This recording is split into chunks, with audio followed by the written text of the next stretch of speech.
this weekend, simply put, is between Josh Allen and Lamar Jackson. I can't believe we are privileged enough to watch these two play football in week 4 already. You got to wait till the playoffs for that. Right now, Ravens head coach John Harbaugh said he's grateful just to be a part of this matchup. He ain't the only one. It's game day. That's why you see us in our game day outfits. Later tonight, you got the Cowboys, Giants, but right now we're talking about the Ravens and we're talking about the Buffalo Bills. Chase, you know quarterback play, so let's talk quarterback play in the quarterback room. Who has more on the line in this epic showdown? Josh Allen, an MVP frontrunner right now, or the two-time MVP Lamar Jackson? I had to think about this, but it's Josh Allen. It's Josh Allen for me. Look, Lamar, I got their 1-2, and they got to get a win. It's prime time. The whole world's watching. 30 million people are watching. But this is really the first game, and we were talking about it last block, was that the Bills haven't really played anybody. They haven't played anyone. I think the Ravens are really good on defense, okay? So this is your first chance to really prove to the world, prove to yourself, prove to the teammates, prove to the bunch of guys that you were talking about approach, prove to Joe Brady, prove to Sean McDermott that you have gotten better, Josh Allen, that you are a better player without Stephon Diggs. I came on the air yesterday. I said, hey, Josh Allen is a better player than Stephon Diggs. And y'all sort of checked me on it a little bit, like you got to have a guy when you're playing against a good defense, right? The Ravens have the #1 rush defense. They're only allowing 50 rush yards a game. Josh Allen, this game is on you. You know what the Ravens also have? They have the worst pass defense in the league, and it's not even close. They're allowing 300 yards a game throwing the football. So this is the first game that I'm going to look back, and I'm going to study this all-22 film, and I'm going to watch it Sunday night, and I'm going to say, all right, Josh Allen, you are a bona fide, for real MVP. I'm already saying that, right? I'm already saying that, but, like, this is a chance for his career. Honestly, like, it's already going. He's in the right way. I'm just saying it's a first game where you don't have all your dudes, and you're going to go out there. You're not going to turn the football over because you only had 1 fumble. You've had 0 interceptions this year. This is the first game you can prove it to the world and to your team. So really quick, if they lose this game, are the Bills not good? It depends on how. I mean, I think the Bills are good, but I'm just saying it was Josh Allen. If they lose this game, they're 3-1. Yeah, they're still good. Yeah. That was about the last block. Shady, you know Josh Allen obviously well. You're a friend of his. He's a teammate of yours. More on the line Sunday. Josh Allen, Lamar Jackson. I'm going Lamar. Lamar's the reigning MVP. Lamar last year, his team, right, the AFC Championship game, they were the #1 seed. And I thought that they would grow and build from that. Well, right now, his team is, what, below 500? The reigning MVP? Last year's #1 seed? It got to be him. He got to show out. I mean, he started something, special in Dallas, beat up on them. And another thing, Josh Allen lost his superstar. You gained one. You got Derrick Henry. You got 2 type of caliber MVP-type players on your squad on offense. I need to see it. I think Lamar's a special player. I think this is the time to get his team back to 2-2, get 500, and a really good team and against a really good quarterback. I think it's time to shine bright. Are you the MVP or are you not? Yeah, I'm with Shady on that. I think it's Lamar wholeheartedly. You have the better team than Josh Allen right now. And if you can't answer the bell and beat a better quarterback and you have the better team and this is a quarterback that you're going to see in the playoffs, right? And you ain't beat Josh in the playoffs, you ain't beat Patty in the playoffs, these is teams that you are going to see if you're trying to get to that game. I said it last week when he was looking at this 0-3 start with the Dallas Cowboys. I said, go out there and show them that you're the MVP quarterback and you're better than Dak Prescott. And he went out there team-wise in the way he played, and he showed that he was the better quarterback on the football field. It's the same thing this week. You have to go out there and you have to outplay Josh, and you have to make sure your team gets this W. You have the better team. You said that the Ravens have the better team? I Better believe players, so. right? Yeah, they got better players. I don't care about the players. Team. Oh, well, the Bills are doing more, but the Bills are We think the Ravens at 1-2 than the Bills at 3-0. We really players. honestly Well, we're going off of the was- win if they win. What team would you want to play for? Bills.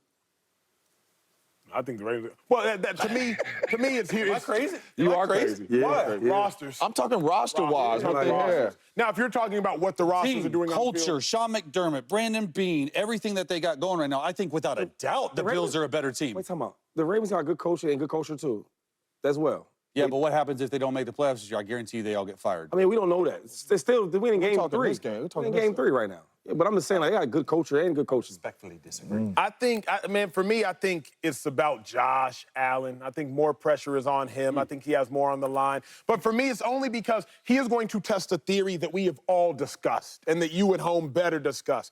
Can Josh do it without talent?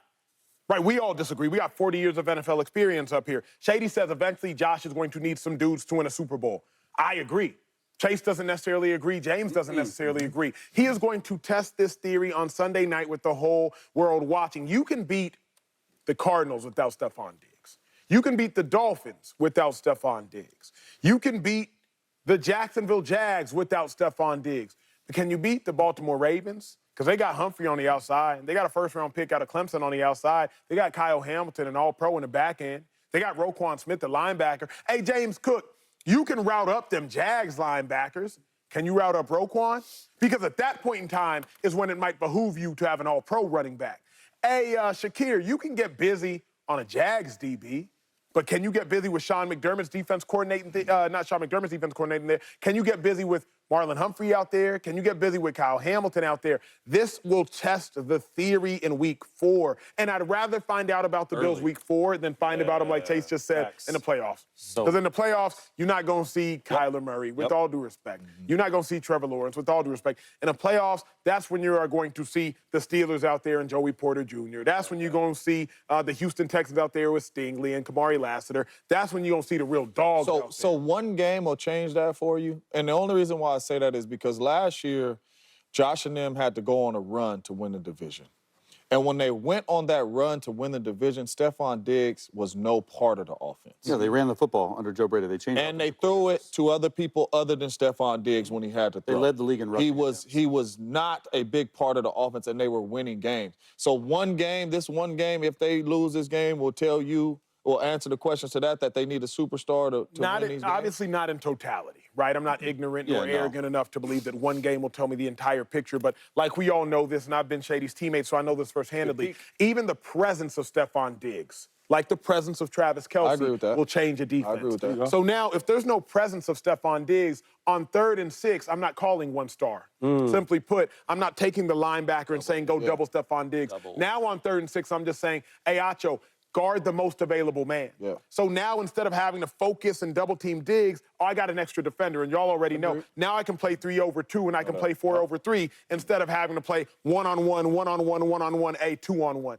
And so that's why it matters to me, 2-5. Another thing is, like, I remember watching the Steelers with Antonio Brown. He was going crazy. And I remember one year he had so many good years, but a down year for him, which was like 1,300 yards. Crazy. And Juju led the team, right? Yards and receptions, and everybody's like, yo, you know what? Juju's a #1 for real, right? Same thing with the Diggs that we keep talking about. AB leaves, and Juju was Juju, and that was just okay, right? So my thing is, I don't want to just undermine how good, Stephon Diggs really was, you know what I mean? Because even if his numbers wasn't right there, but his presence is felt. Same thing with Travis Kelce. Even though he's not balling out, but he's still getting a lot of the attention. So I do like Sheree Rice could go out there and get busy because most of the attention is on Travis Kelce. Like that. That's really well said. Very well said. That's the NFL that y'all don't necessarily see. If you just look at stats, you'll be like, oh, they don't even need him. Don't get it twisted, fam. We will find out Sunday night. Oh, this one next topic gonna be good. We're in the quarterback room still. Jalen Hurts or Rodgers is on the brink of a 3-in-1 beginning. James Jones knows a lot about that, but Aaron Rodgers wants to keep the underdog mentality, saying, quote, can you still come together and have the same approach when everybody's kind of starting to sing your praises? I love that kind of quote. Again, if you're talking to Aaron Rodgers, talk to the man who played with him. Talk to the man who won a Super Bowl with him. Talk to the man who went 15-1 through 16 games with him. Talk to the man on the far end of the desk. James Jones, what would a 3-1 start mean for Rodgers? 15-1? 15-1 dog. What do you do? It was like that. Oh, You're asking too many questions. You don't know what Aaron Rodgers does in the playoffs? See what I'm saying? I just asked a question. No, he does great regular season, but in the playoffs, he don't really. 3-1 start for the Jets. That's where we at right Yes, sir. now. What would it mean for Aaron Rodgers? It will mean what I thought. I ain't gonna speak for y'all. It will mean what I thought. It will mean that this is a really good football team, Super Bowl contender football team. They would have the opportunity to get in the playoffs and have a chance to compete for a championship. And the 3-1 start lets me know that Aaron Rodgers is healthy, playing really good football, and this defense is playing really good football, and they are the team that we thought they could be with Aaron Rodgers. When Aaron Rodgers first came over there, we said, hold on now. The Jets got a good defense. Now they got a quarterback. They should be in the playoffs with a chance to win the championship. All this 3-1 start will tell me is exactly what we thought, that they are Super Bowl contenders and they can get into the playoffs and be one of those teams that can have a chance to win a championship.